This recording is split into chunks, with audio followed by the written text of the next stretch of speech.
Welcome to This Explainer. All right, let's jump right in, because today we are unpacking a really fascinating existential paradox. We're looking at a recent sermon by Trevor Capsule that dives deep into Paul's letter to the Philippians. Honestly, it's a deep dive into a feeling that pretty much anyone on a spiritual journey has experienced.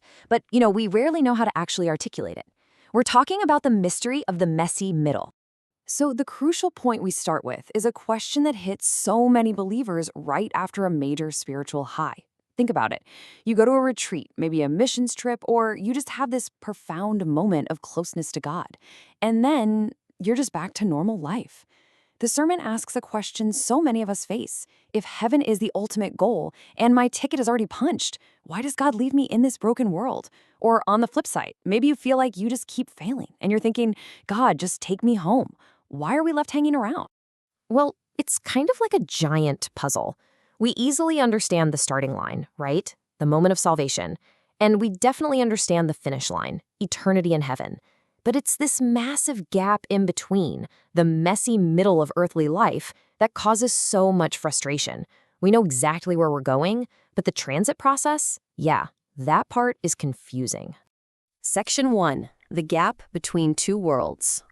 It's actually pretty funny how ordinary our frustrations are in this gap. Capsule points out that our typical approach here is highly self-centered.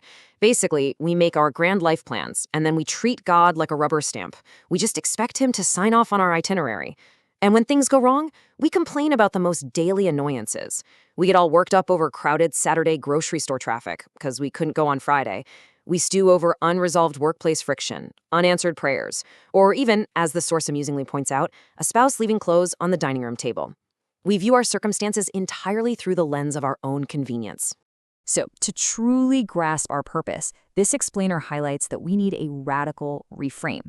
As long as we're asking, God, what's in it for me? Or what are you doing for me right now?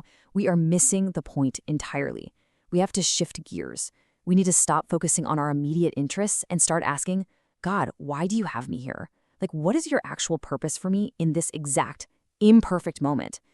The sermon really emphasizes that for a believer, your life isn't entirely your own anymore. It is bought and paid for. Section 2. Working out your salvation. This brings us to Paul's famous, and let's be honest, heavily misunderstood command in Philippians 2:12. The text makes a really critical distinction here. This isn't about working for your salvation. The sermon is clear that you cannot earn it. It's a total gift of grace based on what Christ has already done. Rather, it's about working it out. It means taking what God has done on the inside and letting that internal transformation become visible in your daily character. It's living out an obedience that comes from love, not from trying to rack up points with God. Now, you might be wondering how human will and God's sovereignty seamlessly coexist in all this. To explain that, the source brings in a brilliant insight from theologian John Calvin. He basically says, look, we aren't autonomous robots, but we aren't just inanimate blocks of wood being dragged along either. We actually have a real obligation to respond. But, and here's the key, that response itself is empowered by God working right inside of us. To visualize this, the source uses an absolutely fantastic concept. Think of your spiritual journey like a sailboat. You have to do the active work, right? You've got to rig the tackling, manage the sails, steer the rudder. But you are entirely dependent on the wind, which is God's power, to actually propel you forward. If you have a great day out on the water, you don't turn around and take credit for the wind. You did the work on the boat for sure, but the wind ultimately comes from totally outside of you. Section 3. Stop grumbling, start shining. Okay, so if God is faithfully providing the wind, what's the biggest roadblock we throw up to stall the boat? The passage explicitly warns against grumbling and disputing. And this is fascinating because it is such a relatable human tactic. Remember being a kid and figuring out you could just wear your parents down by asking why over and over? Maybe you still do it now with your boss or your spouse. We act like frustrated lawyers with God, questioning every single detail of our lives. But the source hits us with a hard truth. You can wear down a person, but there is absolutely no way you can outlast or wear down God. He's not going anywhere, and arguing with him doesn't change his perfect timeline. When we finally drop that lawyer routine, we really start to stand out. The text notes that believers shine as lights in a twisted generation. But the real secret here? They don't generate their own light. Nope. They act exactly like the moon reflecting the sun. They are reflecting Christ's light. Your patience, your obedience, your reliability, those things reflect the ultimate light of the world. The sermon beautifully illustrates this. Imagine you are standing out in a pitch-black forest at night. If just a single tiny light turns on, even just the glow of a cell phone screen, it shines incredibly bright. You can see it for miles. It literally calls out to you in the darkness. In the same way, even the smallest reflection of God's character in your life, like a momentary act of forgiveness when someone has wronged you, shines intensely bright and calls out to everyone wandering around in the dark. Section 4. Finding your ultimate joy.